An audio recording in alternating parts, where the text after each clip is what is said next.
aí, tá tudo certinho aí, Marcelão, Daniel? Assista esse vídeo que tem a ver com o que a gente vai falar aí. Som na caixa.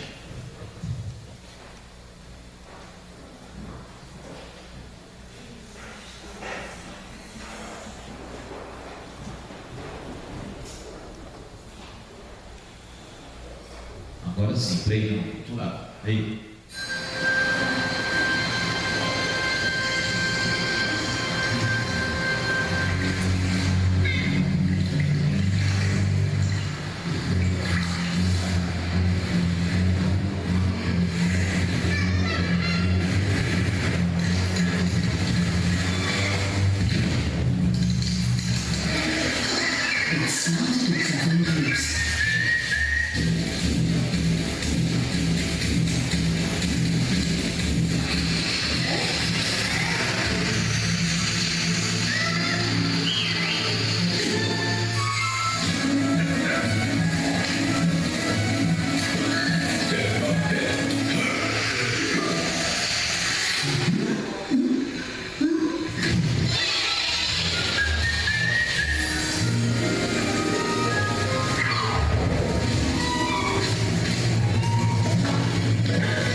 Mudou o arquivo aí agora.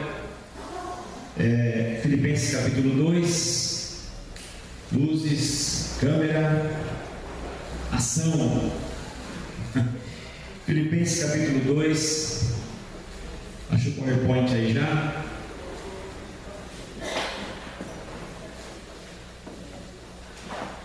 Isso. Esse é o nosso assunto hoje. Diz assim: portanto, se há algum conforto em Cristo, se alguma consolação de amor, se alguma comunhão do Espírito, se alguns entranháveis afetos e compaixões, completai a minha alegria, para que sintais o mesmo, tendo o mesmo amor, o mesmo ânimo, sentindo uma mesma coisa. Nada façais por contenda ou por vanglória, mas por humildade. Cada um considere os outros superiores a si mesmo. Não atente cada um para o que é propriamente seu, mas para cada qual também para o que é dos outros. Amém? Bom, esse videozinho foi para ilustrar o que a gente vai continuar falando hoje, que é a respeito desse texto de Paulo que fala da unidade, da importância do princípio, do conceito da unidade. Então, é isso que nós vamos tratar hoje. Por quê? Porque nós vemos muitas famílias, nós vemos empresas e nós vemos igrejas que as pessoas tentando remar, mas cada um vai remando para um lado. Então, por que as coisas às vezes não avançam na vida das pessoas? Por que às vezes empresas vão à falência? Por que famílias, casamentos acabam? Por que igrejas não avançam?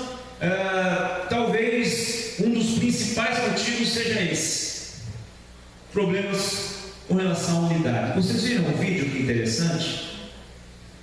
Muito bacaninha, né? A Isabela, minha filha, viu isso no celular dela e falou: pai, isso aqui tem a ver com esse negócio, por que você não põe? Eu falei: então salva aí que eu vou colocar para os irmãos lá. E a Belinha salvou para a gente mostrar para vocês, para ilustrar a bênção de Deus através da unidade. Então esse desenho bem-humorado, ele ilustra muito bem como é que a gente vence. Ele ilustra muito bem como é que a gente avança. Amém, irmãos? Não existe vitória em carreira solo. Não existe vitória cada um por si, Deus por todos. Existe vitória na unidade, existe vitória na comunhão, existe vitória no partilhar, existe vitória quando nos juntamos em prol de um único bem comum. Então é isso que Deus planejou para nós, é esse princípio que Deus quer que nós entendamos e que isso tome conta de nós. Amém? Então, tem os textos que a gente vai ler daqui a pouco, Entre tantos valores que a igreja tem perdido em sua identidade como igreja, com o passar dos anos, sem dúvida, é um dos que mais tem causado prejuízo ao ministério, à igreja, ao nosso ministério pessoal, à nossa denominação, à nossa família. Dentre tantos valores que estão se perdendo e causando grandes prejuízos, com certeza, irmãos, a falta de unidade é um deles. E a unidade é um princípio que Deus colocou para abençoar o seu povo. Amém? Isso é um conceito que, se nós não entendermos, nós vamos patinar no carro, nós vamos apanhar demais, nós vamos levantar a cabeça demais. Eu lembro que eu falei das colunas da vida cristã no final do ano, no começo do ano, e a unidade e a comunhão foi um dos valores que a gente pregou também. E aqui Paulo, nessa carta aos Filipenses, traz isso de uma forma muito clara. Portanto, se há algum conforto em Cristo, se há alguma consolação de amor, se há alguma comunhão no Espírito, se há alguns entranháveis afetos e compaixões, completai a minha alegria. Para quê? Para que sintais o mesmo, tendo o mesmo amor, sentindo uma mesma coisa.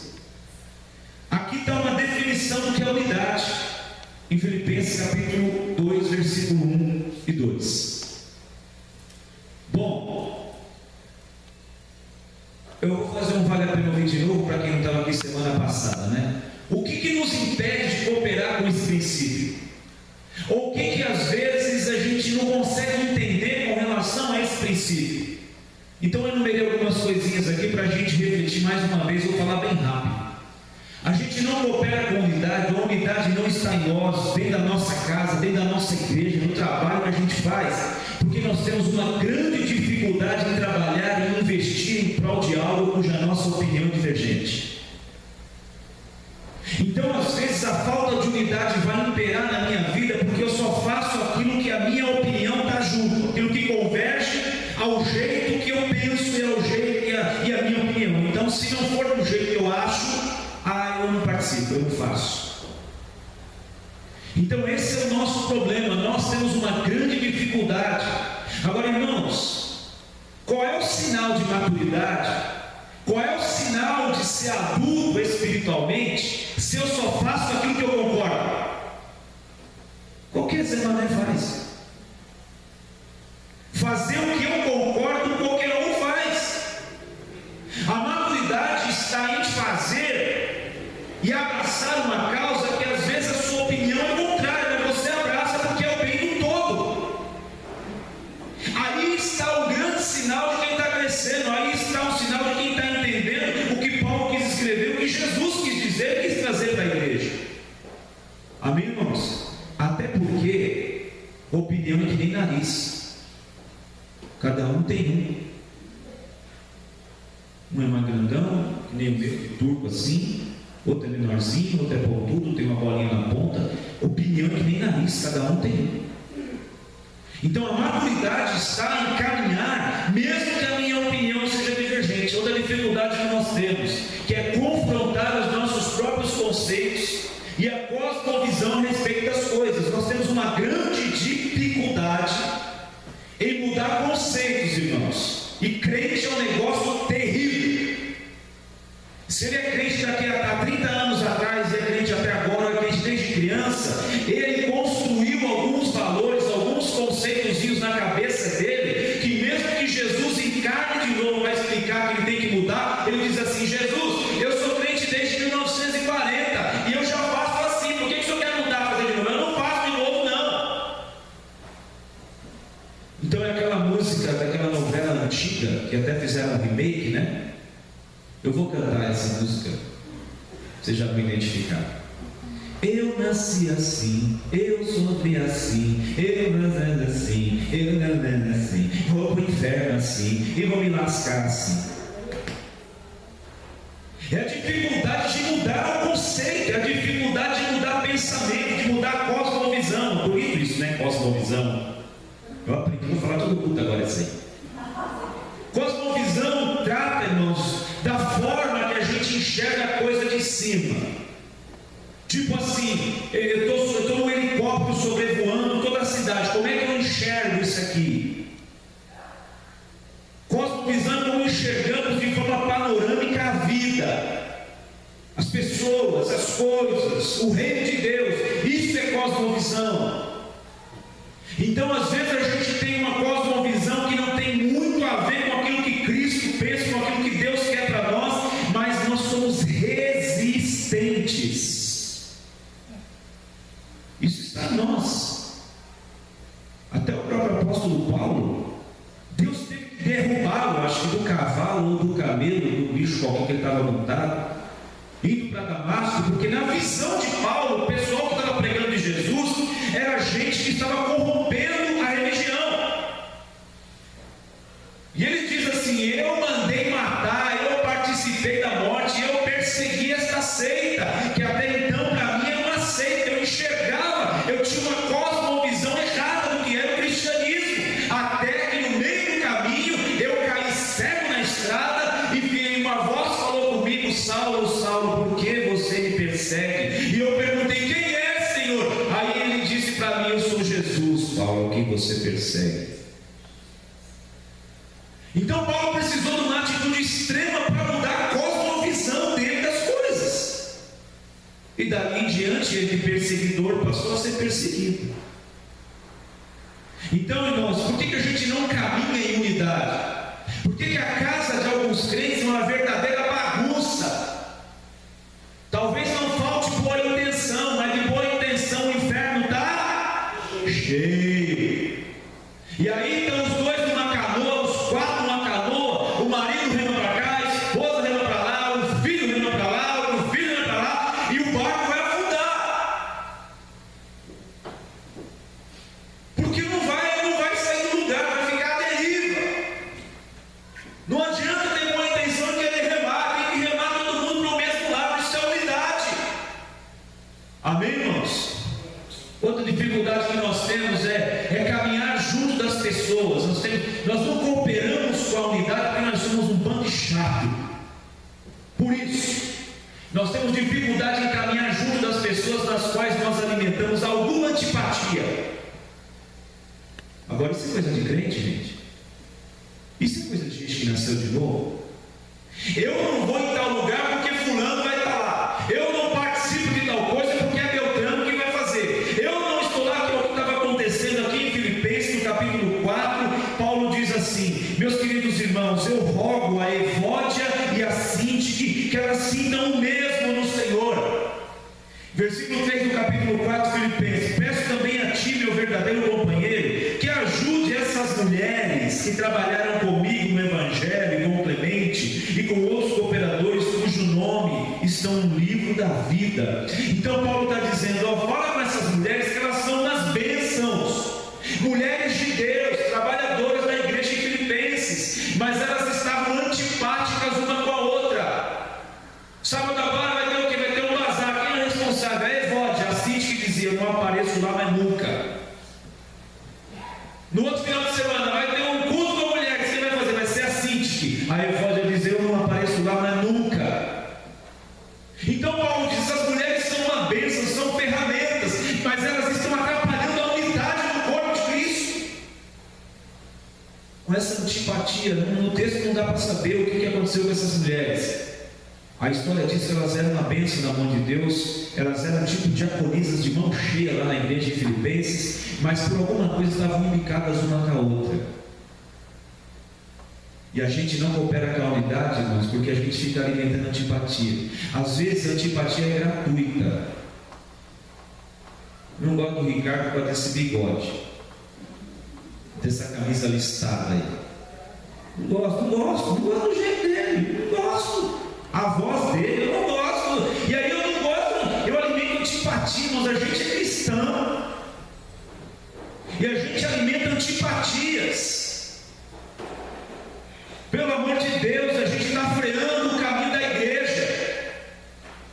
A gente está retendo o caminho de Cristo na vida de outros que podem estar aqui sendo abençoados. Porque imagina as pessoas que se convertem e vêm para a casa de Deus e percebem que a pessoa que o convidou para vir aqui, ela não vai com a cara de meia dúzia.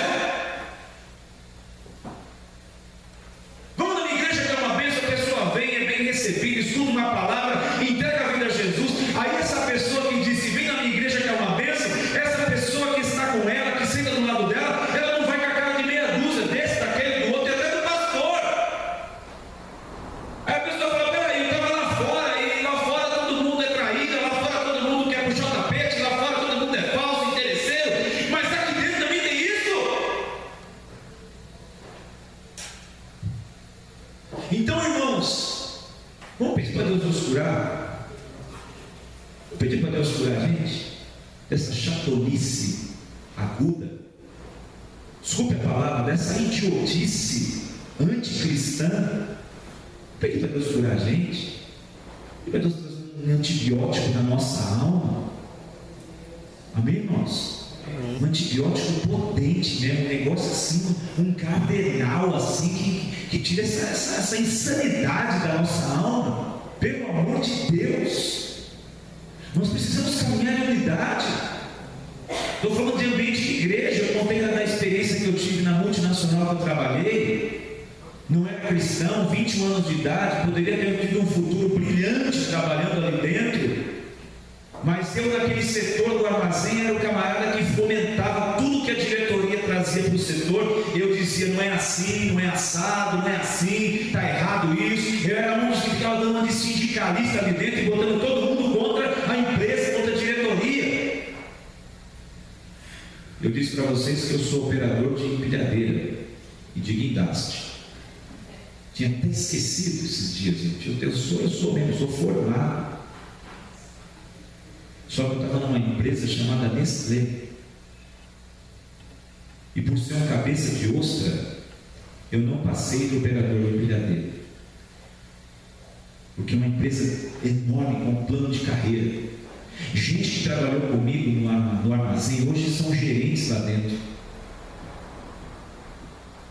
Só que os princípios de Deus não estavam em mim. O princípio da unidade não estava em mim. Esse princípio da unidade não é só para a igreja, não é só para departamentos de igreja, não é só para culto, não é só para irmãos em Cristo. Esse princípio da unidade é universal. Eu conheço 2 ou 3 famílias aí que estão vencendo na vida, todo mundo trabalhando junto. Pai, mãe e filhos no mesmo propósito. Uma família numa barraca de feira, todo mundo lá, dando tudo danado, mas os 4 no mesmo propósito. E nem conhecem Bíblia, nem conhecem o Evangelho, mas têm um excelente padrão de vida, trabalham muito e estão prosperando. Conheço também um casal, esse já é evangélico, que resolveram investir os dois numa empresa. A empresa, há uns tempos atrás, estava com um faturamentozinho básico de 1 milhão de faturamento. Mas os dois trabalhando juntos no mesmo propósito. E a gente quer vencer na vida, irmãos, fazendo, se não for do meu jeito, eu não vou. Se não for como eu acho, eu não quero saber. A gente não abre mão. Então, isso nos impede, essas dificuldades. E aí, esse inimigo maligno da antipatia é algo que nós precisamos vencer. O apóstolo Paulo, por exemplo, escreve aos Coríntios que solicita desses irmãos, em nome de Jesus, que sejam unidos entre si. Ele diz: que digais todos uma mesma coisa, e que não haja entre vós dissensões. Antes sejais unidos em um mesmo sentido e em um mesmo parecer. Sabe, Deus deixou essas coisas, irmãos, não é para a gente achar como poesia. É para a gente olhar para isso e falar: Deus, onde é que eu estou aí? Onde é que eu me situo aí, Senhor? Como é que eu estou vivendo isso, hein, Senhor? Como é que eu ponho em prática isso, Senhor? Como é que eu aplico isso na minha vida? Vamos prosseguir. O cristão que ainda não aprendeu a viver em harmonia com seus irmãos de fé, ainda não entendeu a verdadeira essência do Evangelho de Cristo. Sabe, eu estava falando no treinamento hoje, mais uma vez para os irmãos do discipulado, que o nosso desafio, irmãos, é sair da religião. A religião é a coisa mais maldita que existe. Mais escravizadora, era para religar o homem com Deus. Mas o que a religião faz é nos tornar pessoas exclusivistas, é nos tornar pessoas egoístas, é nos tornar pessoas que obedecem regrinhas da igreja que ela congrega, é nos tornar pessoas que criam uma casca de santidade mentirosa e acham que os outros é que têm pecado. A religião é uma desgraça. E o nosso desafio é sair da religião. E se nós não entendemos esses valores aqui, se nós não entendemos que, se não conseguimos caminhar juntos com as pessoas que a gente enxerga, o próprio Deus disse: se você não consegue olhar e caminhar e amar quem você vê, como é que você vai amar a mim se você nunca viu? Aí a gente diz: Senhor, eu te amo. Eu odeio essa mulher aí no cantinho, mas o Senhor eu amo. Senhor, eu te amo, mas a minha sogra, se morrer hoje, é um favor. Senhor, eu te amo, mas esse vizinho com esse funk alto, aí a polícia podia baixar e prender todo mundo e pegar fogo nessa casa. Senhor, eu te amo, ela não ama nada. Ele está brincando de igreja, gente. Está brincando de religião. Aleluia. Você deve estar pensando: o que eu vim hoje? Ele está pensando em vir no culto. Bem feito. Vamos ler alguns textos aí. Romanos 12:5. Assim como nós que somos muitos, somos um só corpo em Cristo, mas individualmente somos membros uns dos outros. Aleluia. Porque nós, sendo muitos, somos um só pão e um só corpo, pois todos participamos do mesmo pão. Ora, vós sois o corpo de Cristo e seus membros em particular, pois todos nós somos batizados em um Espírito, formando um corpo, quer judeus, quer gregos, quer servos, quer livres, e todos temos bebido de um Espírito. Dessa forma não há judeu nem grego, não há servo nem livre, não há macho nem fêmea, pois todos vós sois um em Cristo Jesus. Deixa essas coisas entrar no seu coração, sabe? Deixa Deus quebrar um pouquinho essa dureza que é em nós e fazer da gente. Aliás, todo o trabalho de Jesus conosco é para nos transformar em gente, não é em anjo,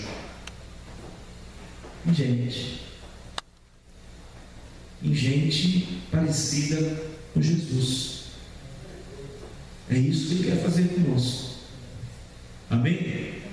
Então você está aí esperando que eu quero milagre, Deus, eu quero porta aberta, Deus. Esquece, meu. O propósito de Deus, a proposta de Deus de enviar Jesus, de colocar na cruz, foi para perdoar os nossos pecados e transformar a nossa vida.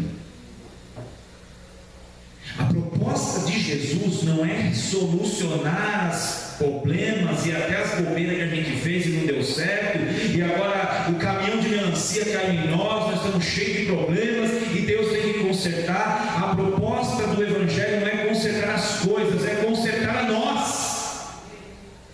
Amém? Não é dar solução para as coisas da vida, é consertar a nossa vida para enfrentarmos as coisas. E não existe maneira mais maravilhosa de enfrentar as coisas com a vida sarada, com a vida curada, com a vida transformada, com a vida liberta da religião e transformada pelo Espírito Santo de Deus. Aleluia! Advertência contra a falta de unidade. Isso é um problema que pode afetar a nossa vida espiritual, nossa família, nossa igreja. Mateus 12:22. Veja o que está acontecendo. Levaram um rapaz que era cego e era mudo para Jesus curar. Quando ele chega até Jesus, ao invés de curar, Jesus expulsa o demônio dele, porque era o demônio que estava causando surdez e cegueira no moço. Ele expulsou o demônio, o camarada começou a enxergar e falar. O pessoal que estava em volta, os fariseus, disseram: ele expulsa os demônios por Beelzebul, príncipe dos demônios. Aí Jesus escutou eles falarem e disse o seguinte: eu não expulso o demônio pelo príncipe dos demônios,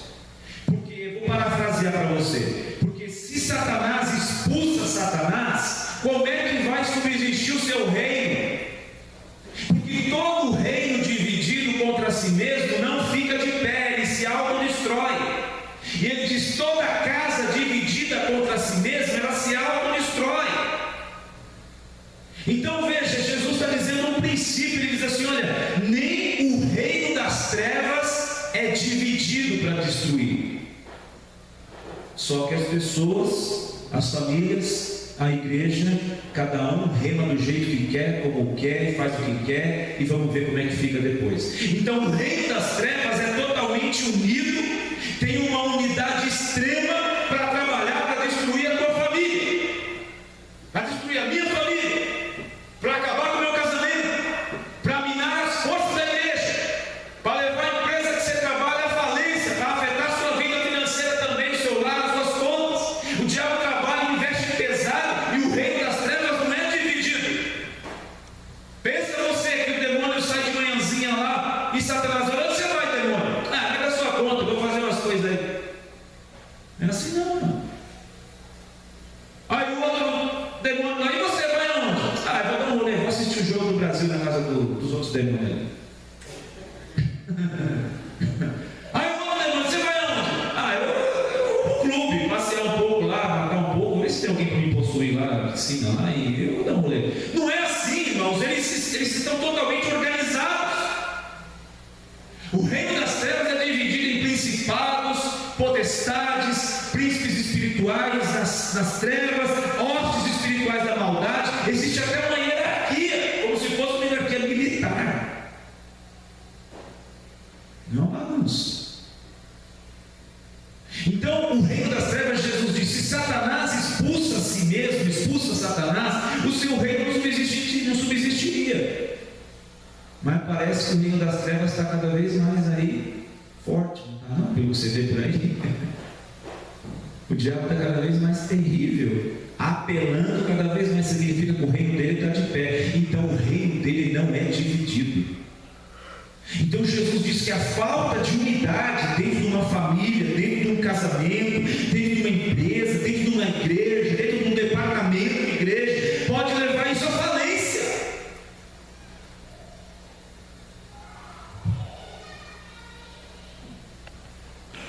Quando se trata de unidade referente ao reino de Deus, só temos dois tipos de pessoa: os que ajuntam e os que espalham. Quem não é comigo é contra mim. Quem comigo não ajunta, espalha. Ou nós entendemos esse princípio, mas porque não tem neutro.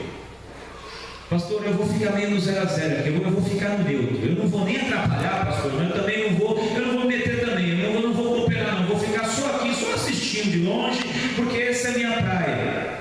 Você lembra da historinha do muro, né? Lembra do muro? De uma pessoa em cima do muro. Faça a vontade de Deus, faça a vontade do diabo. Aí de um lado do muro estava o pessoal de Satanás. O pessoal ali tomando cerveja, batendo papo, contando piada, não estava nem aí.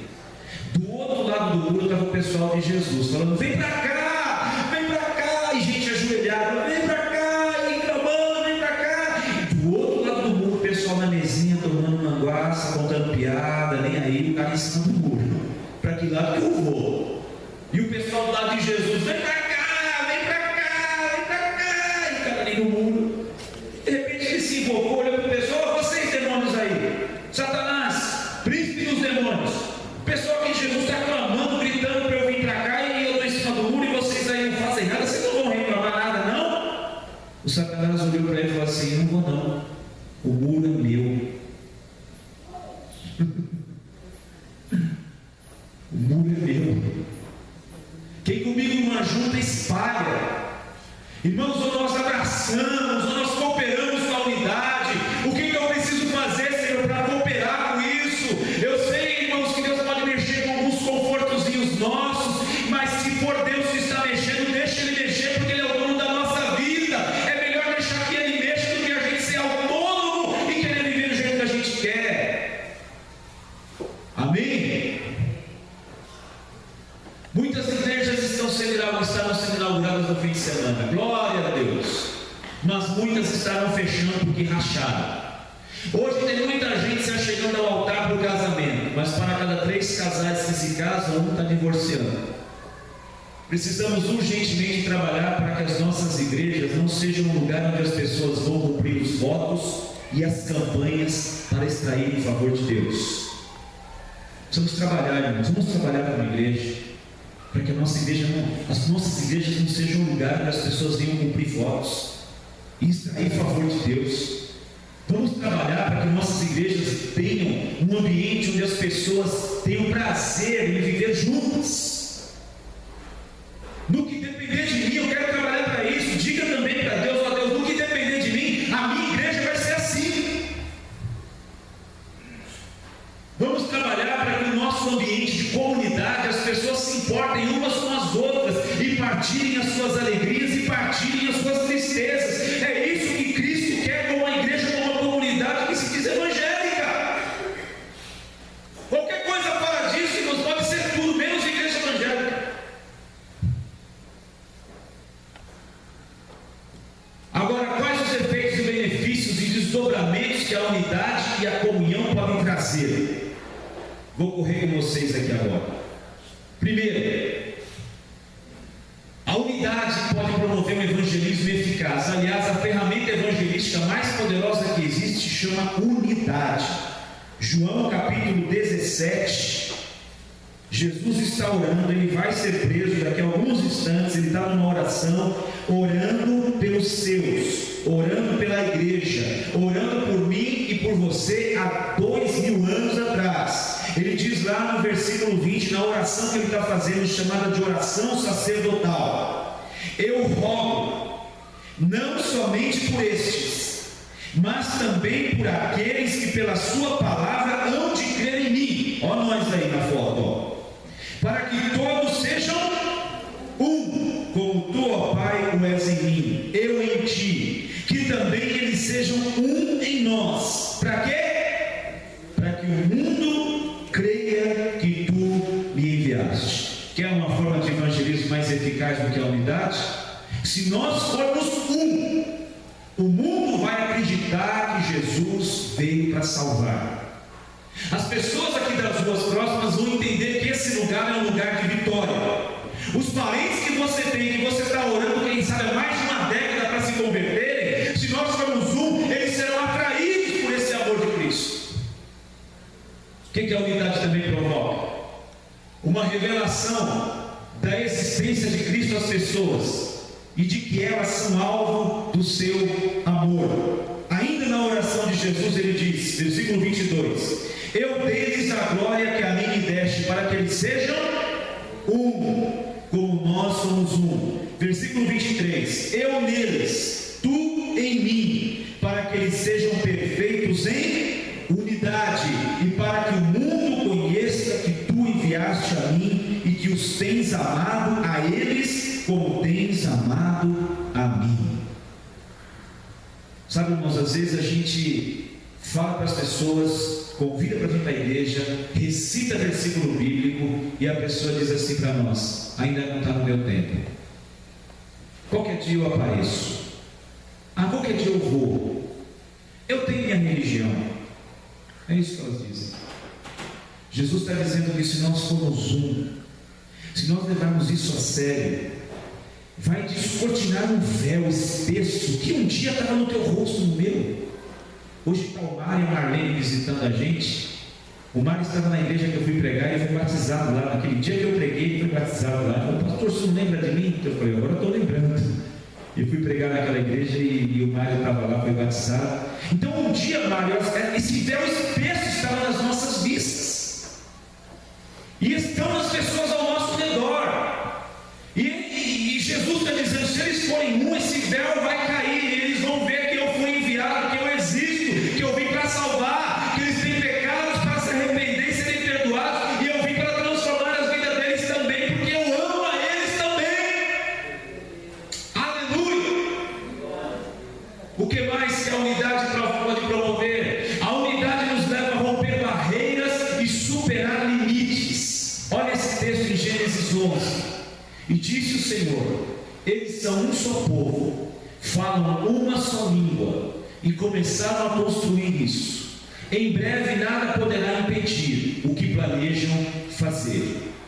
Venham, desçamos, confundamos a língua que falam, para que não entendam mais juntos. O que está acontecendo aqui? Os homens falavam uma só língua. Eles disseram: vamos fazer tijolos, vamos construir uma torre que vai daqui do chão até o céu. E eles começaram a construir. E eles queriam mesmo exaltar a si mesmos e construir essa torre que chegasse até o céu. E eles estavam decididos, porque eles falavam a mesma língua, e eles estavam no único propósito. Aí Deus olhou aqui e falou: olha, eles estão juntos nisso aí, e eles vão construir essa torre para chegar aqui no céu, e não haverá como impedi-los. Então vamos fazer o seguinte: vamos confundir as línguas deles, que essa construção vai parar.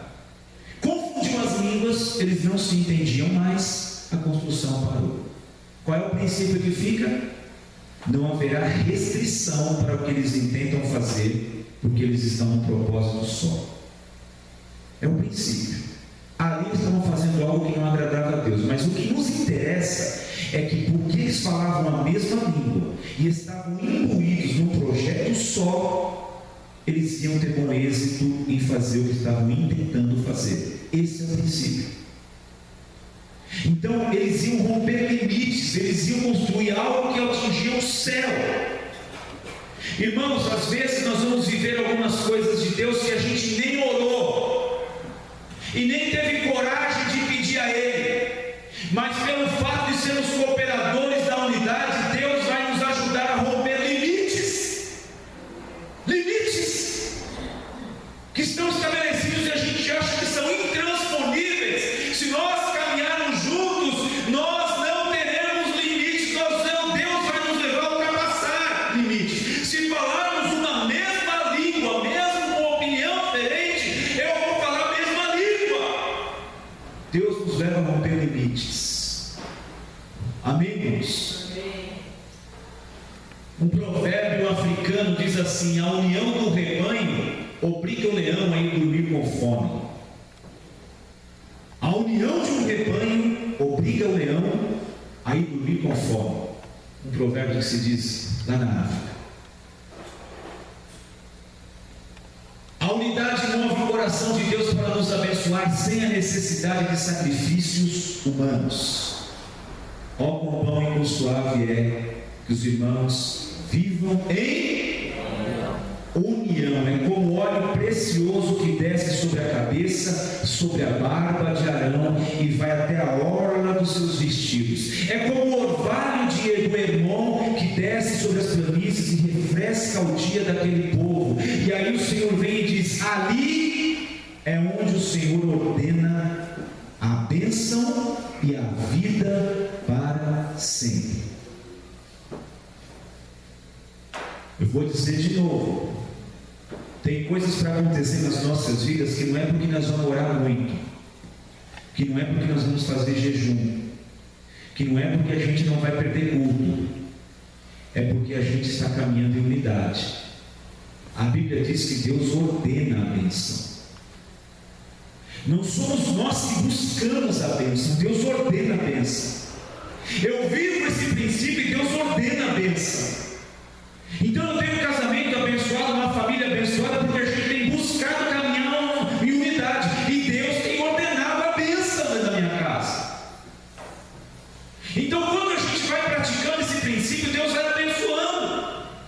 Eu estou fechado com as minhas lideranças, com o meu ministério, com o meu bispo nacional, até porque eles estão fazendo coisas excepcionais, muito boas, e tem outras coisas que eu não concordo, mas eu estou fechado com eles, e Deus está abençoando a minha vida, a minha carreira, o meu bem-estar com Deus, porque Deus promete ordenar a bênção se nós andarmos unidos. Amém, irmãos? É Deus que ordena. A unidade nos leva a viver alegrias maiores e tristezas menores. A unidade nos leva a viver alegrias maiores e tristezas menores. Então, Romanos 12:15 diz: alegrai-vos com os que se alegram, chorai com os que choram. Eu fiquei pensando, isso é muito sério, irmãos. Pensa nesse valor. Jesus diz assim através do apóstolo Paulo: alegre-se com aquele que se alegra, chora com os que choram. Conheci um pastor uma vez, ele dizendo que estava indo para um velório, alguém parou ele no caminho e falou: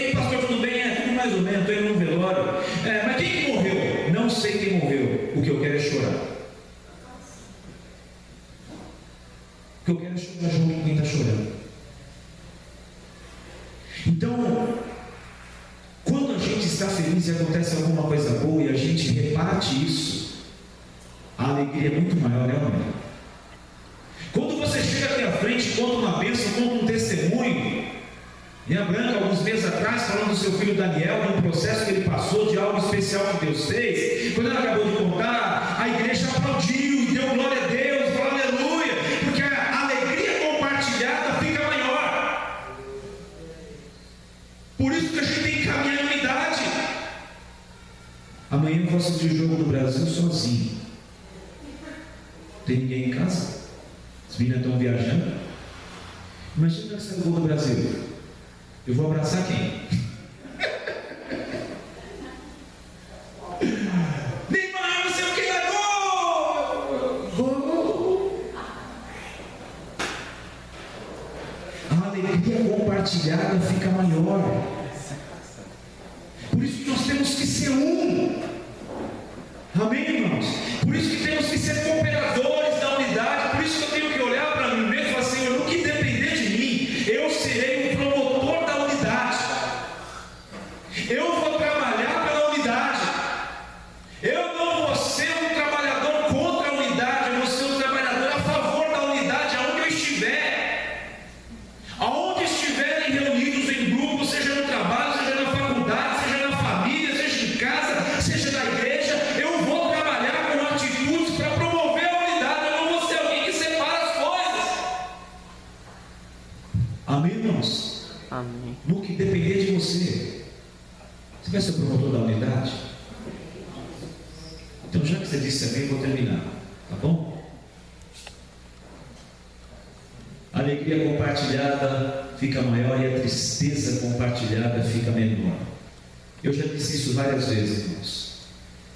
Eu tenho ido muito em cemitério e em velório. Nos últimos anos, eu não passo um mês sequer, 2, sem estar em velório. E como é algo terrível, gente, você chegar ali naquele monte de departamento, aquele monte de salas, né, de fazer velório lá, e você passa por aquelas salas procurando qual é o velório que você vai, e você de repente vê lá uma sala lá que tem 2 pessoas lá dentro e morto. 2 pessoas dentro. Eu cheguei a ver uma vez um velório no cemitério da Quarta Parada que tinha uma mulher e o caixão. E aí você vai entrando, na hora que chega o velório que você vai, do irmão da igreja tem 50. Gente lá dentro. A viúva que perdeu seu marido está com 2 pessoas ao seu lado, uma de cada lado, outra com um copo de água, outra com um lenço. A tristeza compartilhada fica menor. Irmão, vamos rever nosso cristianismo. Eu preciso de você, você precisa de mim, nós precisamos uns dos outros. Não se ache autossuficiente para vir assistir o culto e ir embora. Ninguém tem nada a ver com a minha vida, também não tenho nada com de ninguém. Isso não é cristianismo. E é só o pastor que tem que ligar para ver se os irmãos estão bem, é só o pastor que tem que perguntar se os irmãos estão bem, é só o pastor que tem que visitar. Isso não é cristianismo. A gente tem a ver uns com as vidas dos outros. Nós somos um só corpo em Cristo. Amém? Por último, Atos 2, versículo 1 nos dá a ideia de que a unidade gera poder de Deus e unção do Espírito Santo sobre nós. Então tem valores, irmãos, que são muito sérios. Quem quer poder de Deus sobre a sua vida, dá uma glória a Deus aí. Gente, que poder, glória a Deus. Quem quer poder de Deus, dá uma glória a Deus aí. Aleluia, parece que não jantou, seus crentes. Nós queremos poder de Deus. Eu oro, irmãos, pedindo para Deus que me dê poder. Não é para poder ficar rodopiando. Não é para isso. Poder de Deus não é para isso. Isso nem é poder de Deus, aliás. É besterol que inventaram e o pessoal vai fazer. Para que serve, né? O poder de Deus serve para alguma coisa. Para edificação do corpo, inclusive. Não ficar rodopiando não edifica ninguém, não transforma ninguém. Então não é Deus isso aí não. Agora, o que o texto diz? Estavam todos concordemente no mesmo lugar, porque há 10 dias dias antes, Jesus falou assim: vocês fiquem em Jerusalém, porque do alto vocês vão ser revestidos de poder. E depois que vocês forem revestidos de poder, vocês serão minhas testemunhas em Jerusalém, na Judéia, em Samaria e até os confins desse mundão aí. 10 dias, e Jesus vai embora para o céu, e eles ficam olhando lá e Jesus vai. Eles se reúnem 10 dias consecutivos, 120 pessoas esperando Jesus realizar o que ele prometeu. Ele falou que a gente vai receber alguma coisa que a gente não sabe o que, poder, virtude, mas ele mandou a gente ficar, e ficaram lá 120 pessoas esperando para que acontecesse. No 10º dia, que era chamado dia de Pentecostes, 50 dias depois da Páscoa, por isso Pentecostes de 50 dias depois da Páscoa, eles estavam reunidos e de repente os céus parecem que se rasgaram e eles escutaram um estrondo como se fosse um vento sacudindo o telhado do templo, e de repente línguas repartidas, é a descrição que Lucas trouxe, começaram a cair sobre cada um deles, e todos os 120 foram cheios do Espírito Santo. A igreja precisa ser cheia do Espírito Santo. E não há unção do Espírito Santo sem unidade. Eu posso ralar o meu joelho, a igreja só vai ser cheia do Espírito Santo se nós ralarmos o joelho junto. Se nós buscarmos juntos, desejarmos juntos, o Espírito Santo virá sobre nós. Coisas especiais acontecerão conosco através de nós. Cumprindo-se o dia de Pentecostes, estavam todos como? Concordemente no mesmo lugar. O poder veio não por estarem orando muito, faziam apenas 10 dias que Jesus tinha retornado e dito que ele recebia o poder. A coisa aconteceu porque 120 pessoas estavam juntas, um único propósito. O verdadeiro amor não está propriamente em olharmos uns para os outros, mas sim em olharmos todos numa única direção. Amém? O verdadeiro amor não está em olharmos uns para os outros propriamente, mas está em estarmos olhando todos para uma única direção. Quem quer ter uma igreja abençoada? Quem quer ter a alegria de vir para a casa de Deus?